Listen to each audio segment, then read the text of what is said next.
my name is Daniel McKinley, and I'm at Zia Comics in Las Cruces, New Mexico. And today, I'm going to show you the 3 to 5 player game designed by Prospero Hall, The Shining, based off of the movie and the book.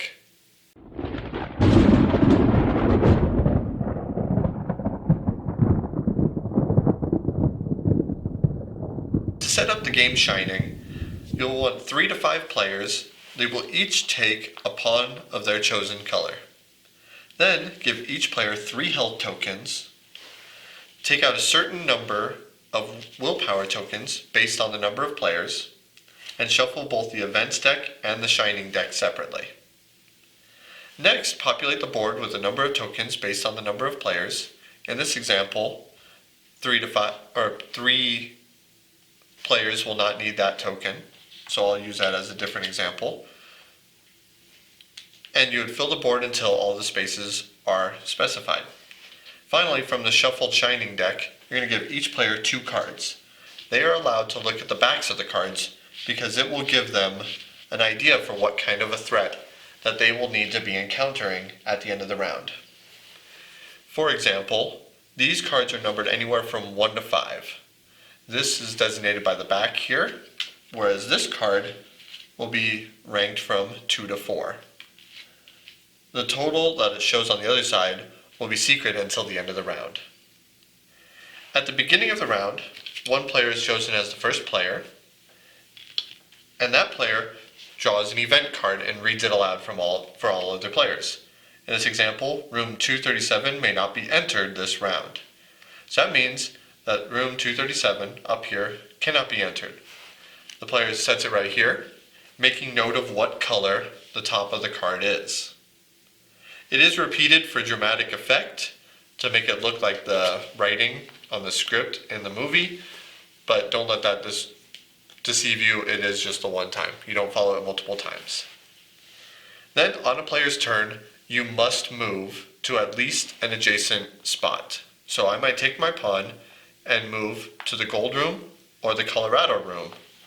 Or in this example, I can go to either the apartment, the caretaker's apartment, or room 237 if it wasn't shut down from the earlier event card. You can move farther than that if you'd like by discarding willpower tokens. So let's say I wanted to go to the Hedge Maze. I would discard 1 willpower token for each additional space I'm moving.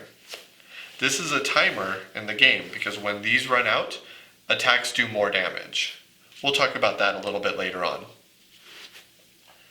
When you move to a different location and you end your movement, you can take the room's action. We'll go over those as well. However, it's worth noting that when going through the elevator, there is a little bit of danger while doing so. You must roll this die. Rolling an elevator symbol, like so, will make you lose 1 health. However, if you're passing through it and rolling anything else, you pass through like normal.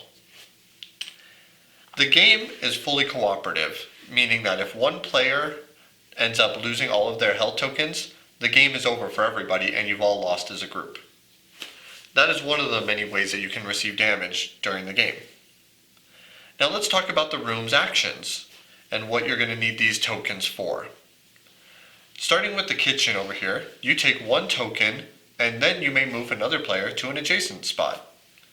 So if I moved my character here, took the action, let's say I take this number 3 baseball bat, I could then move another character to an adjacent location, preparing them for their next turn. The gold room, it says take the highest token from those available. So going here, I do not have a choice of whether I want the 2 knife or the 4 axe. I must take the 4 axe. The office is kind of the opposite. It says take the lowest valued one, in this case the whiskey, and then look at the top event card. You may then place that on the bottom or keep it on top. So that player would secretly look at it and place it either back on top of the deck or on the bottom. We'll explain why they might want to do so later on. The Colorado room, you add 1 token from the willpower stack and you choose 1 to take. In this example, they would likely take the 2. The Hedge Maze is a special location, specifically used for attacking. If you are in the hedge maze and you are about to attack other players, you would not move out of them, as I'll explain later on. You would stay in the hedge maze and you can only attack characters inside the hedge maze. The opposite is also true. If I'm in the hedge maze and one of the other characters begins to attack, they cannot attack me because I am hiding in the hedge maze. Our next two rooms let you get tokens in different ways as well. This says draw 2 tokens, keep or give one, and then discard the other. So you have good options, but you're also using up time to do so.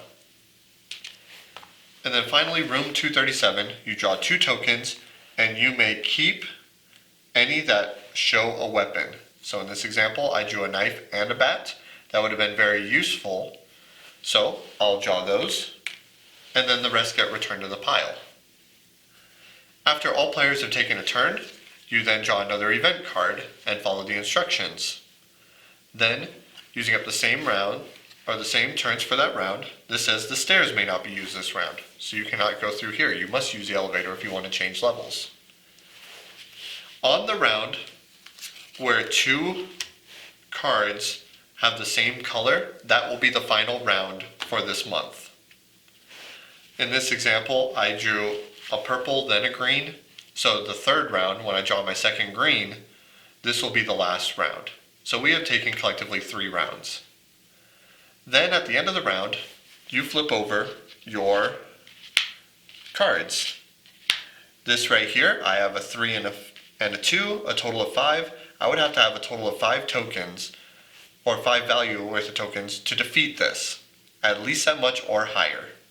In this, I didn't, and so this character would go mad and would attack the other players.